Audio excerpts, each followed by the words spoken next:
Fala galera, na aula de hoje nós falaremos sobre uma religião muito difundida no Oriente, principalmente no Japão, que é o budismo. O budismo é uma religião que nasce na Índia através de um príncipe chamado Siddhartha Gautama. Siddhartha Gautama era um príncipe indiano e quando ele nasceu teve uma grande profecia sobre sua vida. Essa profecia dizia que ele poderia ser um sábio ou um rei.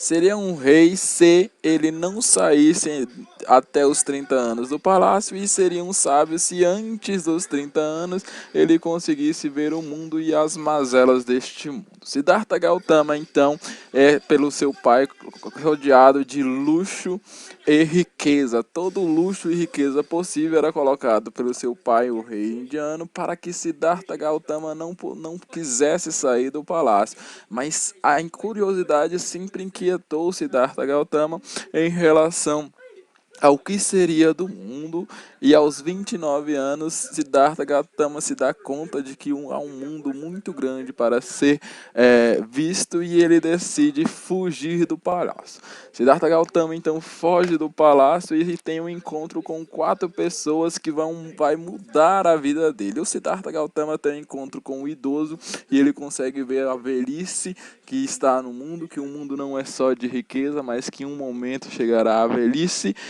Siddhartha Gautama também se depara com um morto, e aí ele tem um choque de realidade sobre a sua vida, e ainda se depara com um doente, sobre as mazelas do sofrimento humano através da doença. Ainda um quarto personagem é encontrado por Siddhartha Gautama, que é um asceta. Um asceta é um homem que vive para a meditação, que vive para a mendigância, que vive para Deus. E Siddhartha Gautama admira muito essa pessoa e decide querer viver como um asceta, querer viver retirando todos os prazeres. Se ele vivia com prazeres e luxúria, agora ele vai fugir do palácio e vai querer viver da meditação, oração e jejum e penitência.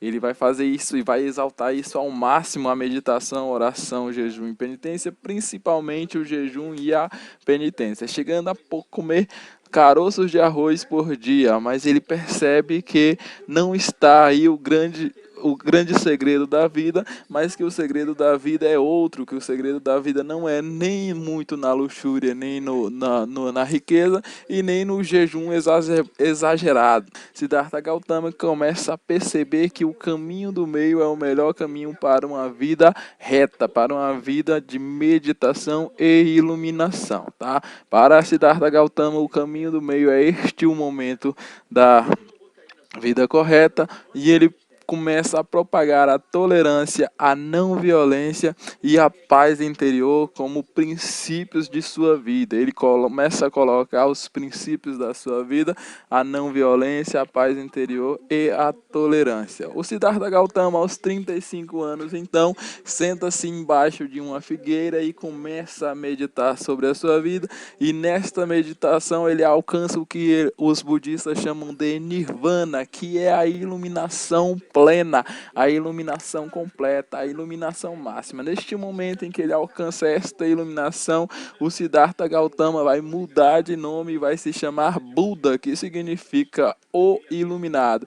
A partir daí, Siddhartha Gautama vai fazer muitos discípulos, muitas pessoas vão admirar a vida de Siddhartha Gautama, sobre a sua meditação, sobre a sua não violência, e vão começar a seguir Siddhartha Gautama através da busca por este momento de ser também o iluminado, também ser o iluminado. Então Siddhartha Gautama na Índia começa a prosperar, a sua vida começa a ser difundida e várias pessoas começam a seguir o budismo, principalmente porque o Siddhartha Gautama, nos seus princípios, é contra o sistema de castas, que é extremamente intolerado com os impuros, e os impuros então vão começar a seguir Siddhartha Gautama.